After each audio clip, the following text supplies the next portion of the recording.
Je vois Stella qui est la plus jeune pilote engagée dans la course. Nous allons aller l'interviewer. Bonjour. Donc vous êtes la plus jeune pilote de la course, je crois? Je crois, oui, je crois. Alors expliquez-moi, quel âge vous avez d'abord? 18 ans. 18 ans. Et votre copilote? 15 ans. 15 ans. C'est jeune pour courir. Ça fait longtemps que c'est votre première participation? Ouais, c'est notre première. On va voir ce que ça va donner. Hein. Vous courez sur quel bateau? Un petit master jaune. D'accord, c'est dans quelle catégorie? Plaisance. Qu'est-ce que vous ressentez? Vous avez le trac? Stressé. Oui, stressé drôlement, ouais. D'accord, c'est une grande première. Vous espérez être sur la marge du podium? On espère, mais bon, c'est un peu du rêve. C'est un peu du rêve.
Bonjour, c'est vous Excalibur? Ouais. Alors la magie va opérer, la magie d'Excalibur aujourd'hui? Déjà c'est la magie d'un groupe en fait, c'est tous les copains là, qui nous ont aidé, qui nous ont filé un coup de main extraordinaire. Vous avez cassé hier? On a cassé, en fait on s'en est pas rendu compte, on a tordu l'arbre de direction et le bloc en aluminium qui tient le moteur en fait. Et là grâce à une équipe on a pu réparer, on est en train de finir.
Tiens Laurent, le grand patron de la course. Salut Laurent, ça va? Ça va. Alors au niveau organisation, comment ça se fait qu'il pleut comme ça? Eh bien, en fait, on n'a pas trouvé la manette soleil, on a cherché, mais en fait, apparemment on a coupé celle du vent, mais pas celle de la pluie. Bon, celle du vent c'est déjà pas mal. Alors comment ça va se passer là ce matin? Eh bien, ce matin, on va essayer, comme on annonce un gros coup de vent justement pour l'après-midi, on va essayer de donner le premier départ à 11h. Voilà, histoire que tout le monde puisse finir et faire quand même quelques jolis temps. Voilà, les jolis temps, ça ne sera pas pour ce week-end. Aujourd'hui, la priorité, c'est ramener les bateaux, parce que dans les conditions qu'on a, les bateaux se font vraiment secouer, et l'architecture des machines qui sont de performance n'est pas vraiment faite pour se prendre devant. Bon, apparemment, le temps ne casse pas l'ambiance parce que tout le monde a l'air bien content. C'est toujours comme ça, c'est l'ambiance sympa. Oui, de toute manière, c'est un rendez-vous de passionnés où c'est, comme vous pouvez le voir, c'est du sport.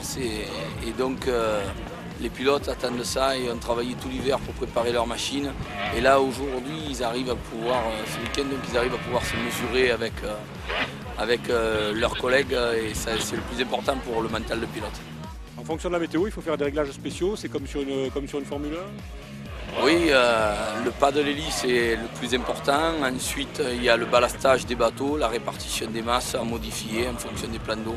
Donc on attend les bulletins météo et à chaque fois qu'on envoie des bulletins météo, les réglages en découlent. Là, de toute manière, sur l'ensemble du week-end, on était dans un plan d'eau pas favorable du tout. Donc on n'est pas dans une option recherche de vitesse du tout.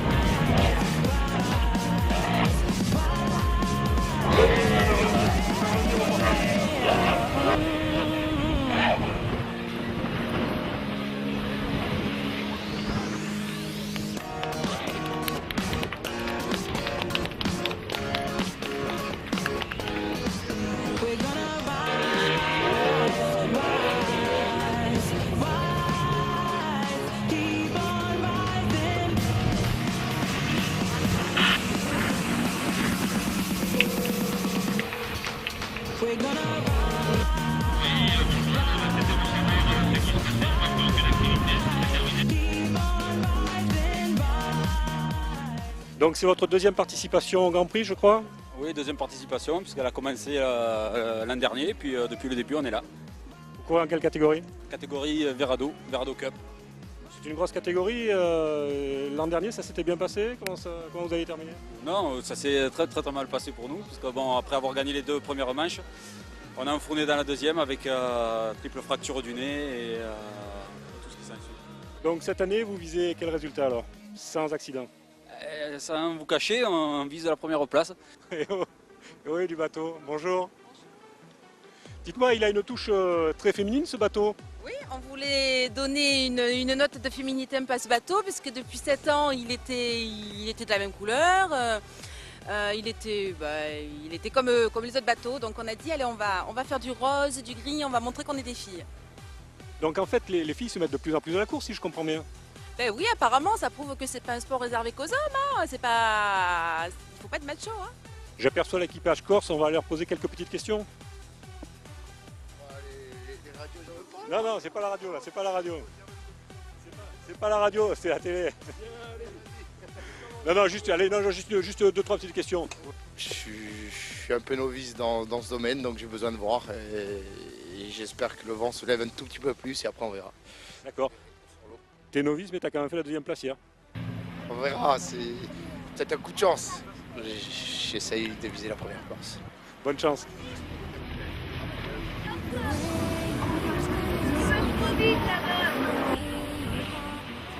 Alors dites-moi un petit peu, décrivez-moi un petit peu les sensations qu'on a quand on pilote un bolide pareil.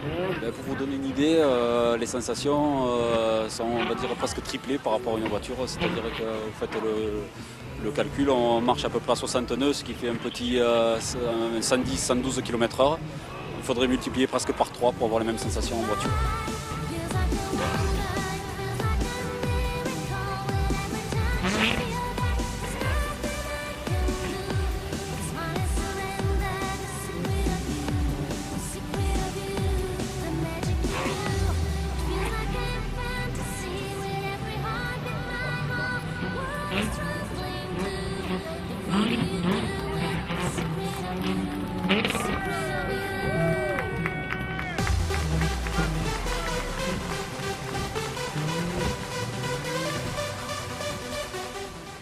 C'est mouvementé? C'est mouvementé, mais franchement, sympa quoi. Au moins, il y a de l'action. Ça remue, il y a eu un peu de la bagarre? Il y a eu de la bagarre, ouais. Il y a eu, ouais. Qu'est-ce que vous avez? C'est sympa, c'est le but quand même. Le but, c'est de gagner. Ouais, content de votre temps, content de ce que vous avez fait? Ouais, content. Content d'avoir fini. Hier, on a abandonné, donc content d'avoir fini déjà.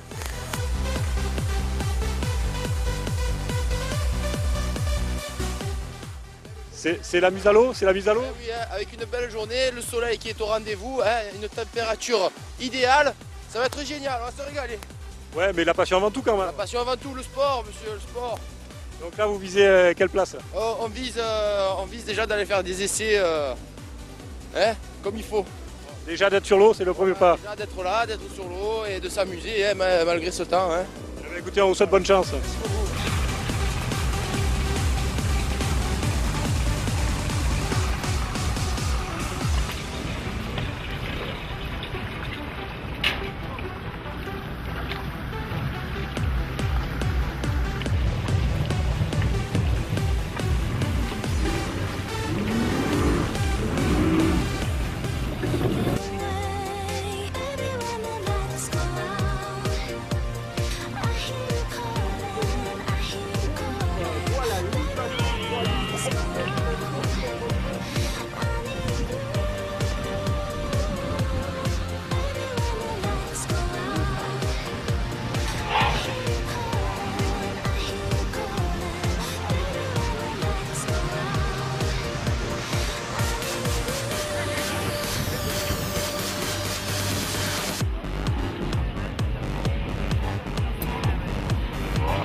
Tiens, le pilote de Thundercat est là, on va aller le voir. Viens.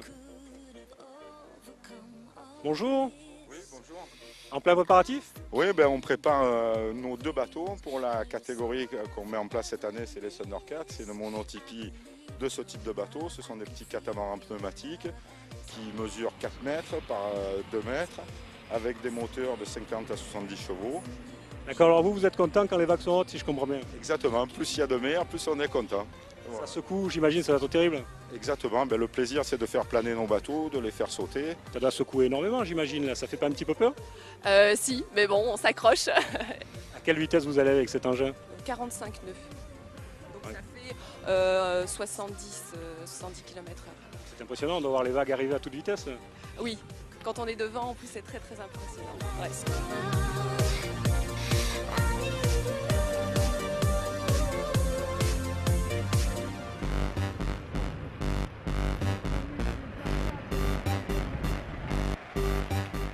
Donc le tandem pilote-copilote, c'est vraiment une équipe indissociable. Oui, tout à fait. Il faut vraiment qu'il y ait une entente parfaite pour que à la fois le pilote ait confiance avec son copilote et vice-versa.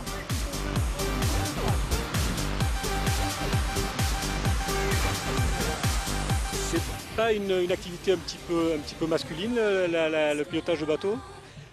Aussi, effectivement. Donc nous, on essaye, par ma présence, d'essayer de convaincre d'autres femmes. En Angleterre, il y a beaucoup de femmes qui se mettent à ce sport, donc, puisque c'est plus popularisé qu'en France. Et là, on essaye, comme cette année, comme nous sommes plusieurs embarcations, d'essayer de motiver aussi les jeunes et surtout les femmes.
Alors je vois Gérard. Gérard, c'est la voix de ce Race Nautique Tour, c'est celui dont on entend la voix.